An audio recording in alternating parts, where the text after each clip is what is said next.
स्वागत है आप सभी का एक बार फिर से हमारे YouTube चैनल में यस पब्लिक स्कूल रानी। आज हम बात करेंगे टाइप्स ऑफ सेट। इससे पिछला जो वीडियो था उसमें हमने पढ़ा था सेट के बारे में, बेसिक पढ़ा था। उसमें हमने डेफिनेशन ऑफ सेट पढ़ी थी, सेट को हम किस प्रकार से लिखते हैं, सेट की वैल्यूज क्या होता है, प्लस उस सेट का जो रिप्रेजेंटेशन है वो किस प्रकार से करते हैं। वो हमने दो टाइप से पढ़ा था। पहला था आपका रोस्टर फॉर्म और सेकंड वाला जो था वो था आपका सेट बिल्डर फॉर्म। तो यहां तक अपना मेथड पिछले जो वीडियो था उसमें हो गया था। अब हम बात करते हैं टाइप ऑफ सेट में। तो आपके पास जो सेट है वो ये 6 टाइप का सेट होता है। सबसे पहले बात करते हैं फाइनाइट सेट के बारे में। तो जिस प्रकार से आपके पास यहां पर डेफिनेशन दे दी है, नाम दे रखा है, आप फाइनाइट का मीनिंग जानते हैं, सेट का मीनिंग आप जानते हैं। सेट का मतलब क्या होता है? एक ग्रुप ऑफ एलिमेंट्स होता है, कुछ वैल्यूज होती है आपके पास, कुछ स्पेशल टाइप ऑफ एलिमेंट्स होते हैं, उसको हम क्या बोलते हैं? सेट बोलते हैं। और फाइनाइट का मतलब क्या है? फाइनाइट का मतलब सिंपल सा अपन ये बोल सकते हैं, एक ऐसी वैल्यू जिसे हम काउंट कर सकते हैं, यानी कि काउंटेबल वैल्यू होनी चाहिए आपके पास। एक तरह से हम ये कह सकते हैं कि वो वैल्यू इनफाइनाइट नहीं होनी चाहिए।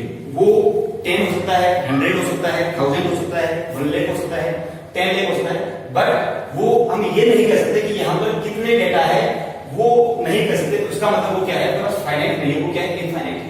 हमें नंबर ऑफ डेटा जो है वो पता होना चाहिए। यहाँ पर जैसे इस वाले क्वेश्चन में यहाँ पर कितने डेटा है, n की जो वैल्यू है वो क्या आ रही है? यहाँ पे 5 आ रही है। n अगर यहाँ पर n आपका डिफाइन हो रहा है, इसका मतलब वो सेट क्या है? आपका फाइनाइट सेट। और अगर हम कहीं ये कह दें कि एक सेट A है जिसकी जो वैल्यूज है वो दे रखी है 2, 4, 6, 8 और एंड सो। तो यहां पर अगर मैं आपसे पूछूं कि बताइए इस सेट में कितने एलिमेंट्स हैं, n की वैल्यू क्या है, तो हम ये कह सकते हैं कि यहाँ 4 वैल्यू तो अपने पास में यहाँ पे मेंशन है, लेकिन इससे आगे की वैल्यूज के बारे में मुझे नहीं पता। तो आप क्या यहाँ पे n को डिफाइन कर सकते हैं? n के बारे में हम कुछ नहीं कर सकते। n की वैल्यू क्या होगी? तो यहाँ पर ये कहेंगे कि n की जो वैल्यू वो इनफाइनाइट हो सकती है। तो ये सेट जो होगा वो क्या होगा? आपका इनफाइनाइट सेट होगा। तो फाइनाइट सेट क्या होगा? where n is finite, where n is defined by a finite number, then the set is known as finite set. And if the number of elements in a set is not finite, is infinite, then the set is known as infinite set. Then the second one is empty or null set. तो देखिए empty set का मतलब क्या है? ये भी अपने पिछली क्लास देखा था।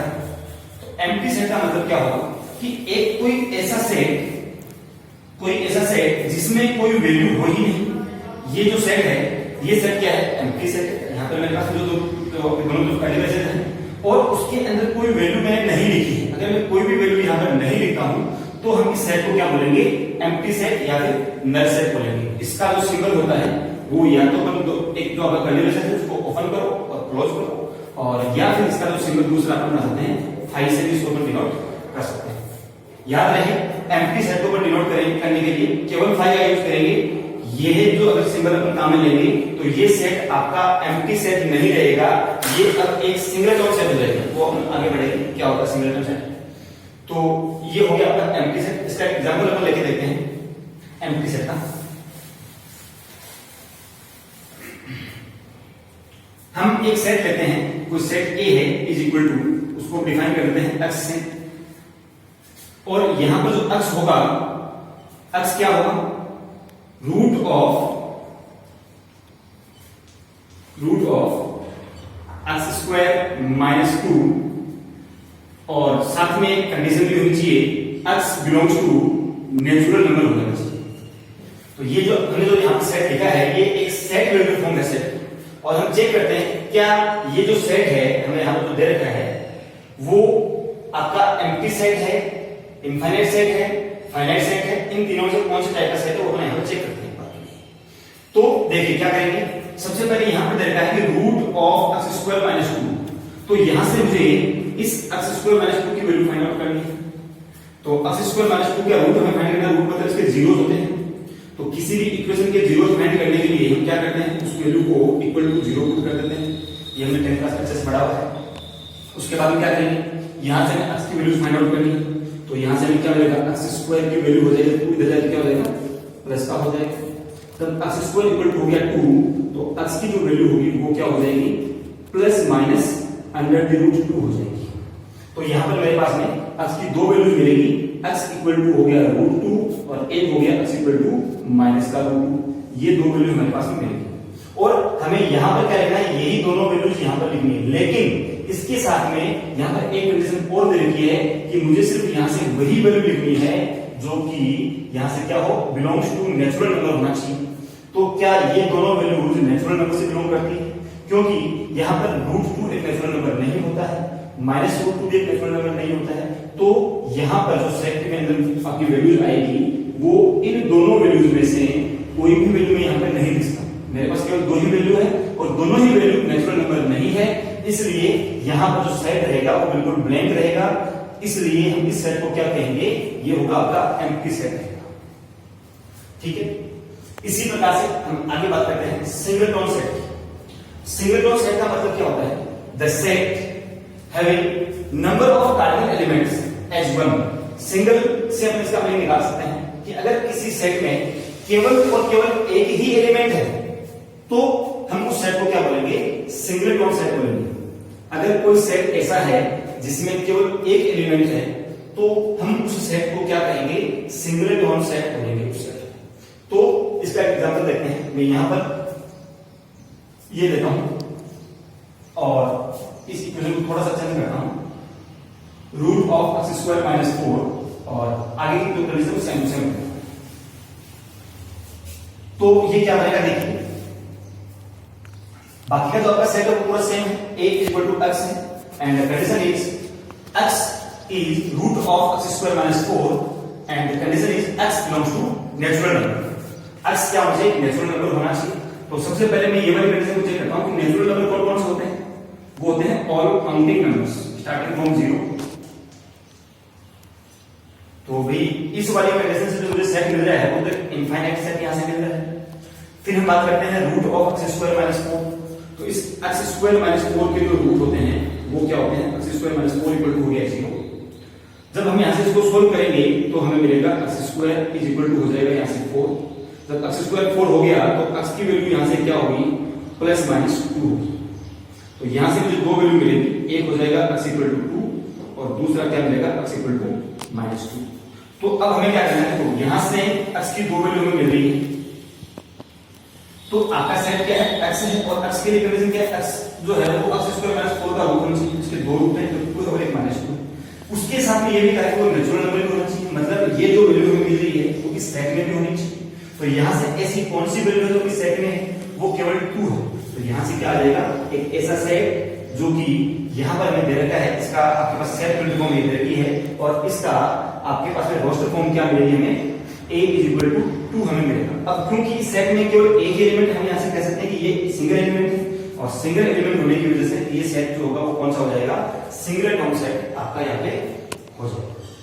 तो इसका मतलब क्या होगा कि एक सिंगलटन सेट हम किसको बोलेंगे, वो सेट जिसमें सिर्फ और सिर्फ एक एलिमेंट होता है उसको हम सिंगलटन सेट बोलते हैं।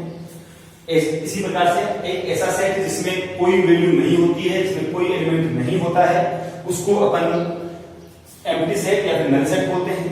अगर आपके पास में सेट में नंबर ऑफ एलिमेंट्स फाइनाइट नहीं होता है तो इनफाइनाइट सेट होता है, और अगर कोई फाइनाइट है, काउंटेबल नंबर है, 1 है, 2 है, 10 है या 100 जो भी है, एक ऐसा नंबर जो कि जिसकी वैल्यू गिवन है, फाइनाइट है, उसको हम क्या बोलते हैं, फाइनाइट सेट बोलते हैं। आगे हम बात करते हैं इक्वल सेट और इक्विवेलेंट सेट के बारे में। तो देखिए दोनों जो टर्म्स हैं इक्वल और इक्विवेलेंट ऑलमोस्ट सेम है और यहीं पर नॉर्मली स्टूडेंट्स गलती करते हैं, इस बात का ध्यान दें। देखिए दो सेट A और B है, ये दो सेट है A जिसकी वैल्यू है 2, 4, 6 और एक दूसरा सेट है B जिसकी वैल्यू है 2, 4, 6 और 8। क्या ये दोनों सेट इक्वल है?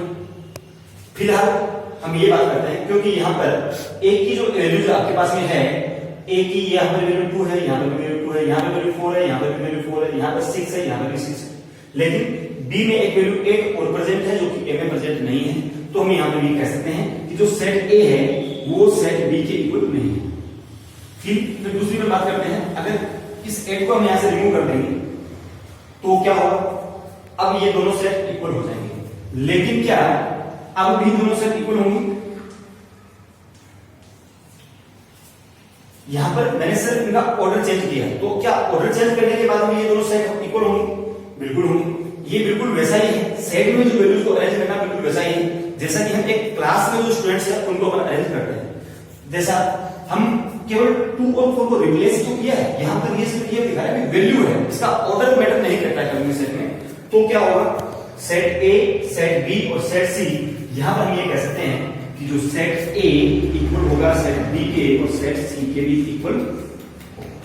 तो इसका मतलब हम यहां से इक्वल सेट की डेफिनेशन देंगे, two set A and B are said to be equal if each and every element of set A is equal to the corresponding element of set B.